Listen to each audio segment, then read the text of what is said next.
So I want us to cast our minds back to August 24th, 1918. Douglas Haig, Commander-in-Chief of the British Expeditionary Force, arrives at the Canadian Corps headquarters. He's got a new mission, the most important operational assignment the Canadians will get in the war. More important than Vimy, Passchendaele, or Amiens. The Canadians are going to advance 27 kilometers through some of the toughest defenses on the Western Front and seize high ground outside of Cambrai. And in doing so, they are going to knock out the central archstone of German defenses on the Western Front.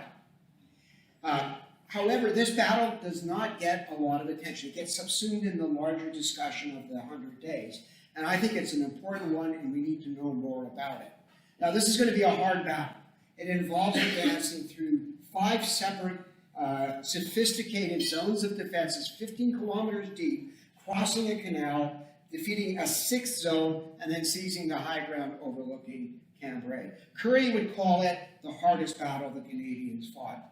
And he would say it's a greater victory than Amiens. So what I'm going to do is I'm going to first defend my statement as why it was important. We're going to look at the terrain, we're going to look at the fortifications, and then we're going to get into the battle. So this is the Second Battle of Arras, running from the 26th of August to the 3rd of September. And we're going to look at each day by looking at a series of maps that will highlight the Canadian forces available, what were the objectives, what were the German defenders like, and then what happened during that day. And in between, I'm going to link in 12 different factors that either helped or hindered the Canadian operations, and then I'll tie this all together with a conclusion. So let's get into this. So on the 8th of August, the Canadian Corps, as part of the 4th Army, is instrumental as the other units in the Black Day of the German Army, a great victory. But like all offensives, it starts to bog down on the 14th of August. The Canadians shift back to their sector in Arras under the 1st Army, and Douglas Haig shifts the British spearhead to Julian Byng's 3rd Army. They're going to strike due east towards Bapaume. The offensive starts on the 21st of August. On the 22nd, Haig changes its orientation to the northeast. It's now going to go through the Hindenburg line, the Drocourt-Queant line, and as you can see, it's going to knock out the central pillar of the German defenses. However, Byng's army's advance is very deliberate. Haig is concerned the Germans are going to do what they did in March 1917 and fall back to the Hindenburg line. That's why on the 24th of August, he gives this assignment to the Canadian Corps to advance from Arras to Cambrai. 27 kilometers of very, very hard fighting. So the battle is, this captures most of the battlefield that's going to be relevant. What's crucial is this red arrow is the Arras-Cambrai road. It is the only all-weather road in this sector. It's not well served by other roads. There's no rail in this area. This is going to be crucial. Terrain-wise, the small circles are Orange Hill and Chapel Hill, which are going to be strong bulwarks for the main position of Monchy-le-Preux. Now, if you've ever been to Arras, it dominates, much like Vimy does, everything around it. So it will be a focal point of the defensive efforts. Now, the Canadians are going to advance through a series of ridges, each one lower than the previous one until they reach the Canal du Nord. And I'll show you that in a moment. Between these is the Cojal River, you see in blue, the Sensee River. Now, just set expectations. These are not rivers like we would call them. You can step across it with one stride. But what they do have are deep banks, which limit crossing points for horses and for vehicles. And then on the far right is the Canal du Nord. It's partially built, partially flooded. It is a significant military obstacle. You cannot assault across it. You have to seize a bridge. So defensive zones, Canadians are going to have to go through. These set of defenses are not extemporized like Amiens. These have been worked on for a long time. To the south of the Canadian position is the Hindenburg line. And that's going to be the responsibility of the rather hapless British 17th Corps. The Canadians are going to have to fight through the Fouchy-Wancourt line, which was seen of fierce fighting in the April 1917 period. There's the German front line, newly built, designed to protect Monchy-le-Preux. On the other side is the British and German front lines from the period from the end of First Arras in May 1917 to March 1918. Then on the other side is the Fresnes-Rouvroy line along with the Vichy-en-Artois switch line. And then the piece de resistance is the Drocourt-Quéant line. Planners are very concerned about this. Built on the same principles as the Hindenburg line, it's got multiple trenches, they're deep, they have concrete emplacements that are impervious to anything lighter than an 8-inch shell. It's protected by belts of barbed wire up to 30 meters thick, and there are worries that there are tunnels linking the various trench systems together. Now, after that position, there is nothing to the, or no organized defenses till you get to the Canal du Nord, but then there is the Marcoing line. It's not well maintained, it's probably not as strongly built, but it's still an obstacle. Canadians are going to have to punch their way through 6 separate defensive systems. So let's get into the battle. The battle breaks down into 3 logical elements. We'll start this one by talking about diminishing returns. So the offensive opens on the 26th of August. Currie has available the 2nd and 3rd divisions. He has the 51st Highland, which is positioned off the map to the north. I don't have time to talk about it. Perhaps if someone is interested, we can discuss it in the Q&A session. Canadian objective is the green line that you see on the map. Now, originally, that was going to be the final objective for the attack. Haig pushes back and says, you've got to be more aggressive. So once the Canadians reach this line, all the field artillery and half of the heavy artillery will revert to the division control, and they're to push on as far as they can. Hopefully, as far as their Fresnes-Rouvroy line, maybe even the Canal du Nord, who knows? So, let's talk about the Germans. So on the front line is the 214th Infantry Division. It's been in line since June. It is tired. Division commander has requested that it be relieved. He's turned down. Below it is the 39th Division. It's facing also the British, so its attention is split. Behind it is the 26th Reserve Division, consisting at this point of 2 regiments. One's fighting against the British. This is a crack unit. It's from Württemberg. It's the unit that defended Thiepval on the Somme in 1916 for 2 months against everything the British could throw against it. It's rated as an elite unit, and it really is. And then to the north is the 35th Division. It's actually deployed on the wrong side of the Scarpe, because that's where the Germans think the attack is going to take place. As a result, its advanced elements are not going to reach the battlefield until the late morning and early afternoon of the battle. The battle opens at 3 a.m. Currie wants to take advantage of a full moon, attack at night. Turns out it's a drizzly day, so the troops are attacking in pretty blackened conditions. But it doesn't seem to slow them down. So first is the 3rd Division's attack. 2 columns of the 8th Brigade. They punch narrow holes in the German line. They penetrate deeply, and then they peel off units to roll up the German defensive positions. Canadian reports have the Germans firing at phantoms to the front, not realizing the threat is really coming from their flank. They then are able to encircle and capture Monchy-le-Preux in a really clever operation. To the south, the 2nd Division attacks with 2 brigades. 4th Brigade has 3 battalions, 8 tanks. It's successful. The interesting story here is the 6th Brigade. The Canadian artillery doesn't have enough guns to cover the entire frontage with sufficient density. And rather than diluting it, they give only 1,000 yards of coverage on the 6th Brigade front. So the brigade commander stacks 2 battalions on the front of 2 companies, one behind each other, and they punch a narrow hole in the German line. We'll see this over and over again.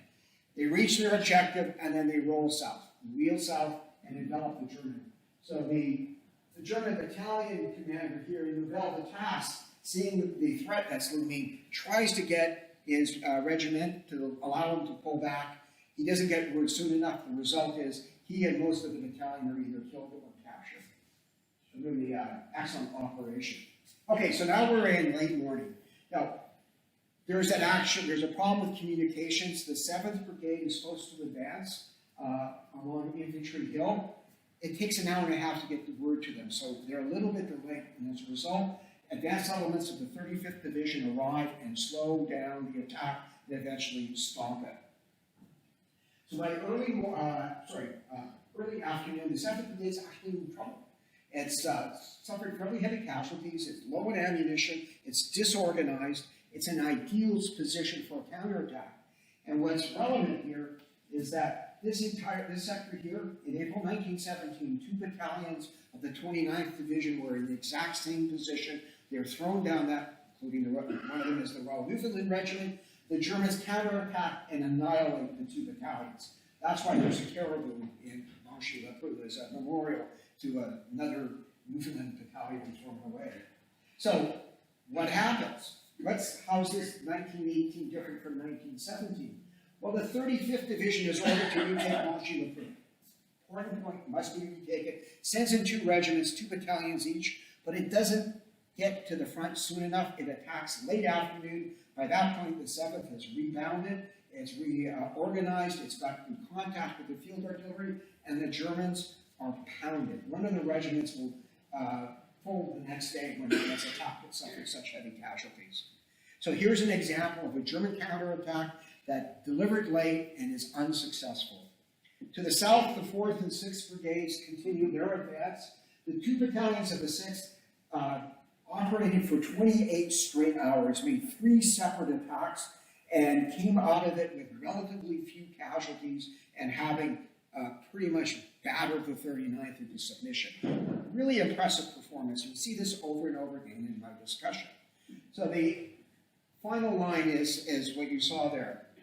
So one of the big differences between 1917 and 1918 is tempo. The pace in 18 is totally different. You're talking about turnaround times of days in 1917 versus hours in 1918. You see Corps orders of 30 pages at Passchendaele. On the evening of the 26th, the order for the next day is 18 lines of text that fits on the message pad. What that means is responsibility is being pushed down, battle procedures are being abbreviated. The Corps is not able to coordinate things particularly well, so you'll see a lot of ragged coordination. But the plus of this is that the Germans never get a chance to get reset. Every morning, they get pounded again. And they have to bring up reserves. They can't get their artillery tied in. There's accounts from regimental histories of the unit getting hit hard by their own artillery because they just haven't got communication set up. It's like if you're in a tug of war, you get pulled off your feet, and if you don't get time to set a game, it's pretty easy to pull you even further. And that was what was happening to the Germans. There was another dimension to this so there was 9 hours from the issuing of the Corps order to the 3rd Division attacking. But the 2nd couldn't keep up with this pace and took it an extra 5 hours. So one of the advantages the Canadians had was the 1st, 3rd, and 4th Divisions had 2 months of open warfare training. The 2nd did not get that. And you'll see throughout this, the division is sluggish and is not as capable of doing open warfare as the other 3 divisions because it did not get that training. So the situation is, same 2 divisions, 3rd and 2nd. The objective is to take the Fresnes-Rouvroy line, although the Corps really wants to take the DQ line. So the expectations are that the Germans are on their last legs. It's going to be a pretty straightforward operation. Defense consists of the 35th Division. It's taken over. The 214th is no longer battle effective. Their 39th is in the front line against the 2nd with the 26th Reserve Division behind it. So attack opens at 5 o'clock for the 3rd Division. It sends the 7th Brigade once again, and it gets stopped. The artillery barrage is not that strong. It's dissipated. They're attacking on the broad of the front. The 35th Division is a good unit, and it slows it down. Whereas the 9th Brigade is able to bounce that German regiment I mentioned that had suffered pretty heavily. They did not put up much resistance. The 9th makes a great deal of advance. The 2nd Division, the 35th throws in another couple battalions and counterattack. This unit is constantly counterattacking. So to the south, the 2nd attacks at 10 o'clock. And they quickly bounce the 39th and reach the Sensei River. In fact, the division commander is tasked with writing a detailed explanation of why the division did so poorly. It's like your worst nightmare assignment, homework assignment. So at noon, the second attacks again, no artillery barrages available, they have no tanks, units are somewhat tired, they're just keep moving on, and they are cut to ribbons by the 26th Reserve Division. 2 battalion commanders are dropped, one is killed, one is seriously wounded. The 5th Brigade suffers very heavily and is in pretty bad shape as a result of this. Bill, while we're on this map, can you give us a sense of where the artillery is located on the 2 days? Like, are they moving up on the second day? What happens is the really heavy pieces do not move up.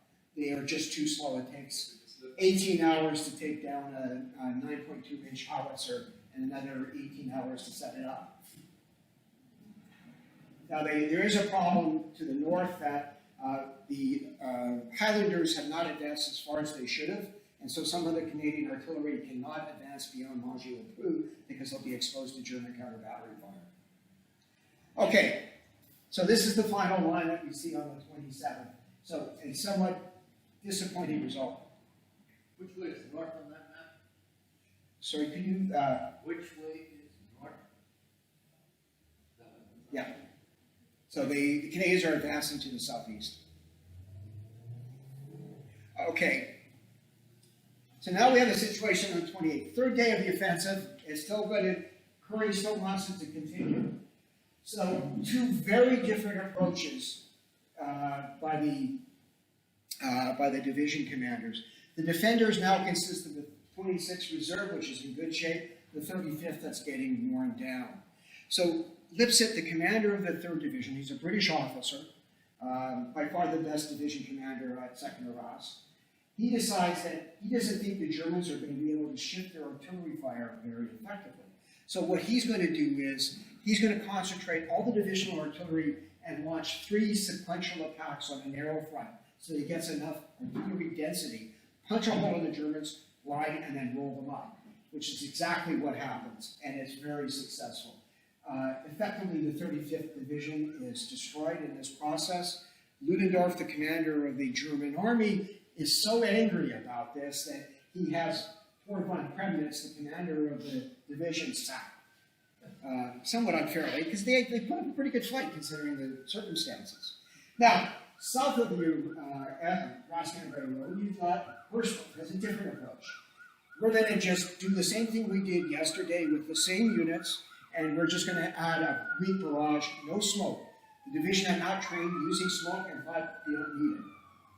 And the result was they got stomped. They suffered heavily. The 22nd Battalion marched out with 40 men led by the regimental regimental sergeant major. I was able to get some access to the records of the 26th Reserve Division, and the company commanders are saying, just give us some more machine gun ammunition. We're doing great. We haven't really suffered much. So this is the end line of this the situation. So this ends the, let me get into this here. So one of the things too is command success and errors. So we have the case of Lipset, the British commander. He has these sequential attacks. He's right, the Germans can't respond quickly enough. The division uses smoke extensively, and that's the secret weapon in a sense, because the German defensive scheme depends on a matrix of interlocking machine gun posts. Well, when you have a dense enough barrage and smoke, the machine guns at depth can't see, and allows the Canadians to do encirclement tactics. We will talk more about that. In contrast, you have Major General Burstall, Canadian artillery commander. He's widely optimistic about how successful his division is. He's very aggressive. He leaves in the battered 5th Brigade. He attacks on a really broad front with a weak barrage, doesn't use smoke. They're 5 hours late, and they are defeated. He's the worst division. All right, so we finished the first phase. The second is around, I call it nibbling. Now, before I get into that, there are 2 more things I want to talk about. One is congestion. So, as I mentioned, the Passchendaele Road is the only all-weather road. The Canadian sector is really poorly served. The railhead is on the wrong side of Arras. So by the 29th of August, the artillery is not getting resupply. The First Division complains that its artillery has gotten no shells. So there has to be a pause. The other factor is not beyond just roads, but Canadian road discipline is really poor. You have battalion commanders breaking through road control points because they can. What saves the Canadians is their light rail. The Corps devotes a third of its engineering resources to pushing the light rail forward. And as a result, they are able to push the light rail so it's close enough that they can resume the offensive. So the attack on the 2nd of September, which we'll get to, all of the artillery shells used by the 1st Division were supplied by light rail. It's a secret weapon that most people don't know much about. The other issue is communications. It's better than it was in 1916 and 1917, but it's still fragile and unreliable and uneven. So you often have cases where battalions know what's going on, the Corps knows what's going on, but division and brigade are hours behind. Like the case of the 7th Brigade, it got its orders an hour and a half late because of communications failures. So why did I call this Nibbling? So 30th of August, Currie now has 4th British Division and 1st Canadian. The 2nd and 3rd are battered or pulled off the line. He has to get to this dashed black line here to be close enough to be able to assault the Drocourt-Queant line. He's got 3 days to do it, but he's got to do it in such a way that he's not going to use any tanks, and he has to do it without burning out any of his divisions, because he's only going to get one more division to make the attack on this formidable DT line. So it's going to have to be a very clever set of operations. Defending the front is the 26th Reserve Division. It's pretty confident that it's going to be a It's reinforced by elements of the 4th Ersatz Division, which, as the name suggests, is not a craft unit. We have the 111th Division backstopping to the south. It has 2 regiments. It's a pretty good division. So the attack in the morning, the 4th British starts making some progress.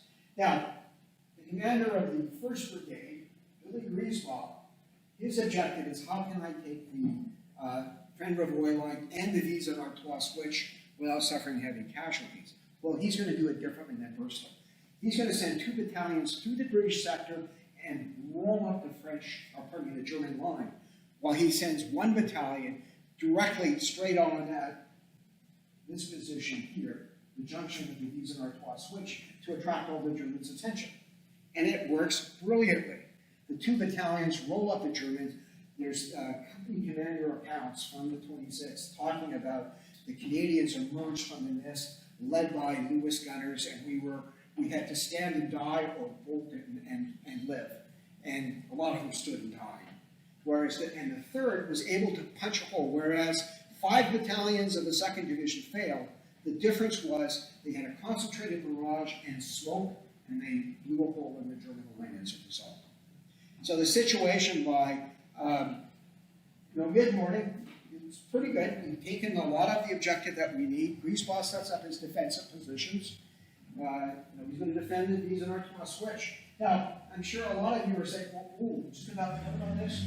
There's 2 platoons.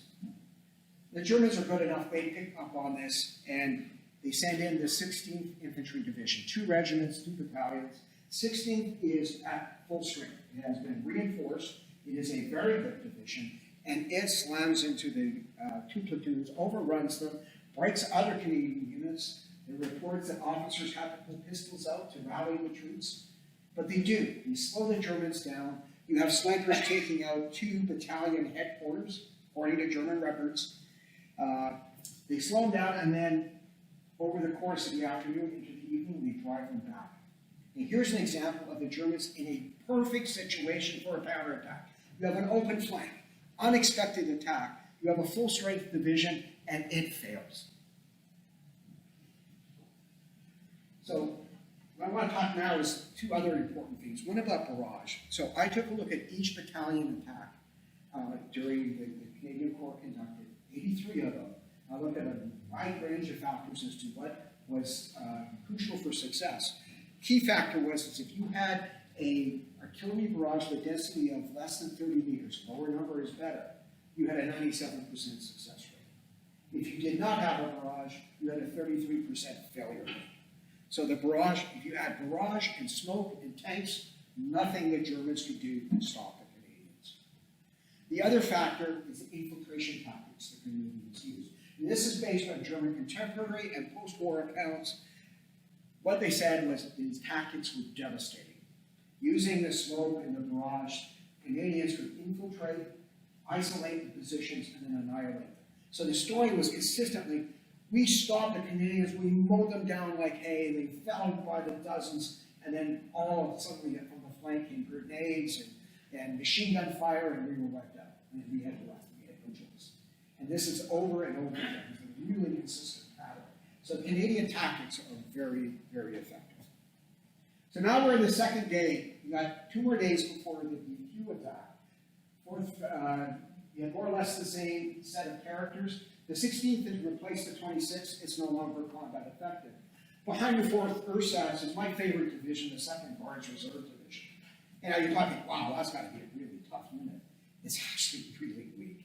One of its regiment consists of 2 reinforced companies. Regimental commander reports back to his superiors that they're going to fold if they ever get attacked, and they're left in the line. That's how desperate the Germans are. So the situation is we've got to get close to that black dashed line. So the attack consists of the 4th British keeps pushing. The 2nd Brigade launches an attack, outflanks the remaining portion of the Vis-en-Artois switch. They try bouncing to the dashed line, but are stopped by German reserves moving up. So the situation at the end of the day is there's progress made, but there's still more ground to be taken. So 2 more themes. One is there's a remarkable lack of coordination between the British and the Canadians. Both sides point to each other saying, you didn't tell me you were going to attack, or you gave me the wrong position. Canadians are pretty dismissive of the British, especially the 17th Corps. They are very dismissive, actually, like they don't know what they're doing. And it's unfortunate because of the rapidity of the advance, it's just not able to coordinate this particularly well. The other thing is the advantage the Canadians have is in their organization. Their divisions had a ration strength 50% greater than the British divisions. They had a plethora of additional units that were like the light rail, like additional signalers, a core survey section the British did not have. And one of the crucial differences, the Canadians had a 3-battalion engineer brigade. That meant that the infantry did not have to provide work parties, whereas the poor, tired, exhausted, and understrength British units are having to dig trenches and roads. Canadian infantry can just train and rest. All right, so last day before the big offensive. Defenders consist of the same group as before.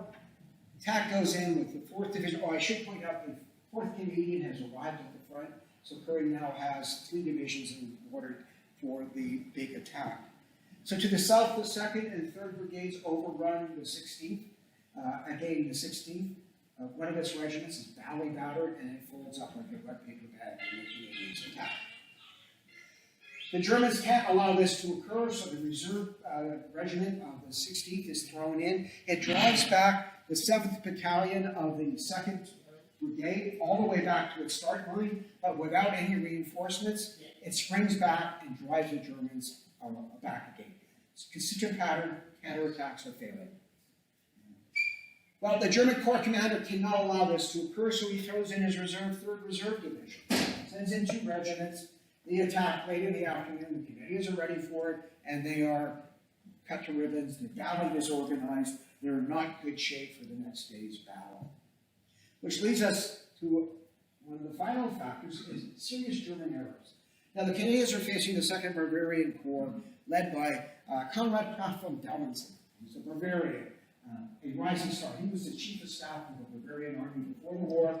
He leads the Alban Corps, the division that was crucial in breaking the Romanian army in 1916. He was the chief of staff of the German army that broke the Italians at Caporetto, but his strength seems to be attack and not defense. So the German scheme consists of 3 zones. We have Vorfeld, or forward zone, that's to act as a shock absorber. So through a combination of machine gun fire and artillery fire, you attrit the attackers, you disorganize them, so by the time they reach the 2nd zone, or battle zone, they're able to be stopped, and then reserves that are deployed in the rear zone roll forward, roll over the attackers, and throw them back to their start line. That's, in theory, how it's supposed to work. Well, what happens is, after Amiens, the Germans lost a lot of field artillery. So they pulled their field artillery back, so it can no longer reach the Vorfeld. So a lot of the firepower that was crucial to having that Vorfeld is now removed from the battle. In a sense, it's a great victory for Allied counter-battery fire.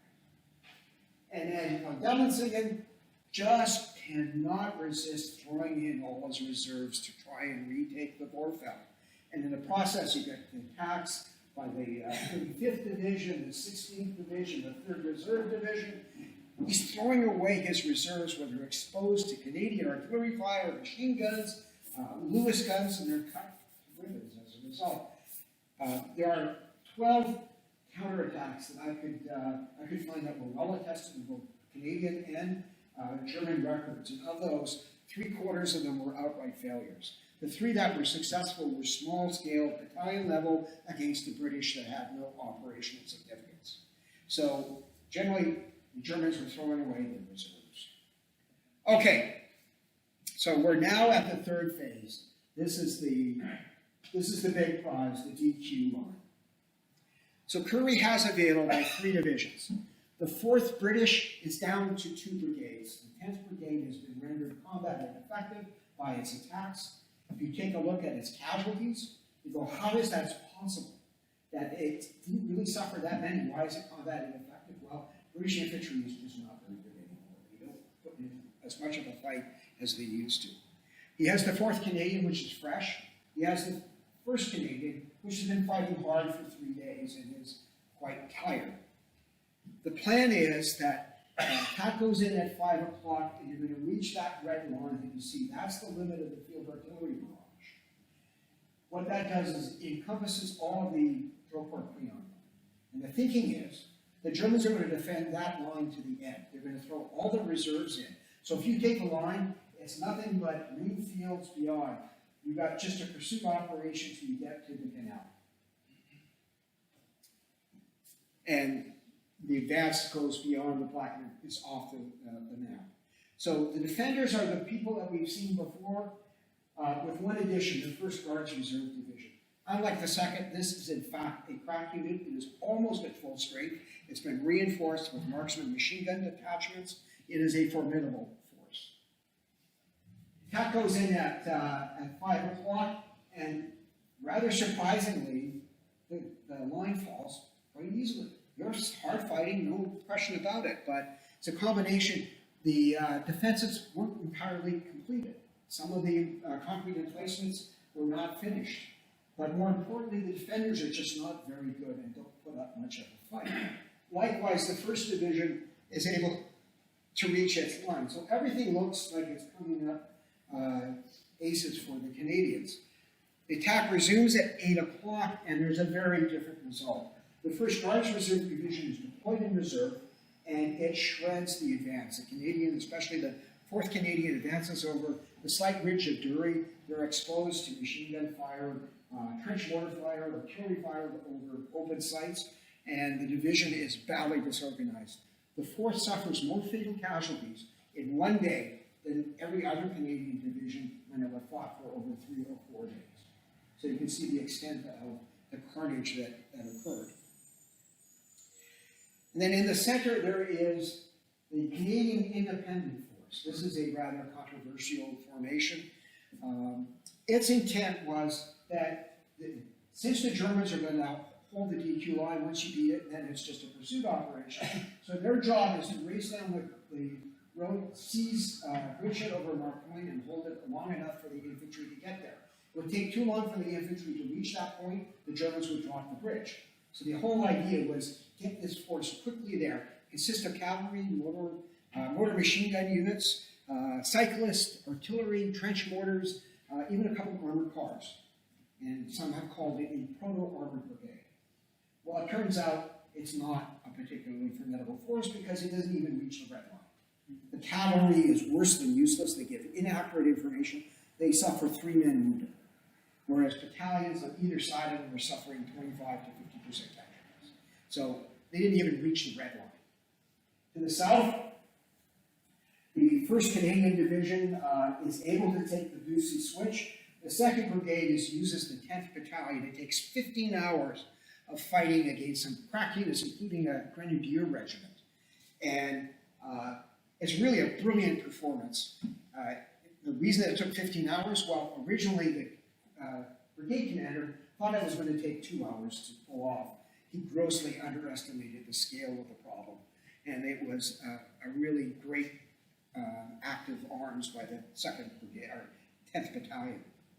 So this brings up 2 more points that I wanted to mention, is insufficient forces. So Currie's plan is badly flawed. There is no way that he could have succeeded. But that was in large part because of the resources Haig gave him. He has a quarter to half of what the GHQ doctrine calls for when you attack a fortified position. So the old British rules are you should have had twice as much infantry, or maybe even 4 times as much infantry. Canadians have 2/3 of the artillery that the 3rd and 4th armies have. Only 12% of the battalion attacks had the density of tank support that was demanded. So it's not a question of why didn't the Canadians do it, it's how did they do as well as they did when they were fighting at such long lines. The 1st Division was attacking on a front that 2 British divisions would defend. That's the kind of scale that things were operating under. The second issue is Canadians, especially the 4th Division, have insufficient infantry firepower. When they're facing this interlocking zone of machine gun posts and artillery and trench mortars, Lewis guns can maybe reach out 250 yards realistically. You're not reaching posts that are 800 meters away. You're not going to be able to suppress it. So they could not do their isolate and annihilate tactics. Well, they've been reinforced, yes. So each battalion attacking at 8 a.m. would have had a battery of machine guns assigned to them. But they had never fought with this unit before. Sometimes they never showed up. Canadian machine gunners were not particularly aggressive when it came to offense in comparison to the Germans. If you read German accounts, you read Canadian accounts, the Germans are always pushing their machine guns, their heavy machine guns right to the front. Canadians are all well behind. Trench mortars. The Canadians had a great trench mortar with a shell that's more powerful than a 6-inch shell. But the crew can only carry enough ammunition for 1 minute of fire. And there was no ammunition column to resupply it. Field artillery. Each battalion was to have a battery, probably a section of 18-pounders. Sounds good, right? Well, when they showed up, that's great. And they could suppress point targets, but they could not suppress areas. And that's what was needed, was to suppress an entire area of an attack. And so as a result, things just broke down in the face of all of this German fire. So, let's get to the conclusion here. So what did the Canadians win? Sorry, I skipped ahead here a little bit. At the end of the day, let me just go back. Excuse me. So at the end of the day, the Canadians are exhausted, disorganized. Currie calls for another attack the next day. MacDonell, the commander of the 1st Division, doesn't even go through the pretense of planning one. Watson goes through that, but is persuaded to persuade Currie to cancel it. They do, and then they realize that the Germans have scarpered. So overnight, the Germans recognized they could not defend this sector. Of the 6 divisions that we started with on the battlefront, only 1 is combat effective, and it's pretty battered. It's the 1st Guards Reserve Division. The other 5 are destroyed. Some of them would never be rebuilt. And so they fall back behind the Canal du Nord. They don't do it just on this sector. They do it on a 2-army front. So that's why I say it's a major victory, but not a decisive one. Because the Canadians had not done everything that Haig wanted. Wholly unrealistic on Haig's part, something that he was liable to do a lot. It's a surprising victory, given the situation, the strength of the defenses, the number of German forces that were deployed against the Canadians, and the force-space relationship that the Canadians were able to do as well as they did was quite surprising. And it really is superb. other than some leadership lapses at the corps and division level, overall, this is a superbly run show. Infantry fight very well. Their artillery is doing superbly. Like every element it is humming. Now, this is the last time this will happen because casualties are devastating. One battalion by the end of Second Arras has gone through 8 company commanders. They've lost their entire intelligence department. They've lost all 4 company sergeant majors. They've had to replace the regimental sergeant major. There's no one left with the experience to be able to train the raw troops that are coming. Because the new troops, the new recruits are coming with 9 to 10 weeks of training. So this is the last kick at the cat when you have the Great Corps. But it's also a significant victory. It's significant in 2 dimensions. So first, if the Canadians had not taken the DQ line and had suffered heavy casualties and were rendered that they could not make another attack for, let's say, 4 weeks, it would have meant a delay in the attack on the Hindenburg. Now, the British would have still beaten the Germans, no question about that. But imagine the effect of another 4-week delay. Now you're getting into the season where it's raining, the roads are breaking down, flu is breaking out everywhere. The Germans might have been able to stop the Allies long enough to the spring. They still would have lost, but it could have had a delay of many months, and I'll get into that in a moment. The other factor is just before the launching of the attack on the DQ line, Haig received a back-channeled message from the Chief of the Imperial General Staff, the gist of which is, screw this up and you're for home. And so if the Canadians had failed, Haig would have lost his job. And and the people making the decisions in England, Lloyd George, Wilson, all of these cast of characters did not believe the Allies could win in 1918. They were going to wait until 1919. So who would have replaced Haig? It's somebody who gives the right answer of, are you going to continue to attack? No, I am not. That's the right answer. So it would have meant that it would not have been until the spring that the offensive would have occurred. So why is that important? Because the Germans are weak. There's no question about that. But think about this. 11th of November is the armistice, and within months, you've got fighting in Berlin. You've got Munich riled by revolution. Hungary's in revolution. Russia's in a civil war. Britain is rocked by strikes in every major industry. And army mutinies at times. Canadians mutiny. Americans mutiny. There are strikes everywhere. There's a Winnipeg general strike. Imagine the stress and strain of another 4 to 6 months of wartime conditions. What that would have had to the world that we live in. I think we would be living in a very different world today as a result of that. So that's why it is a major, surprising, superb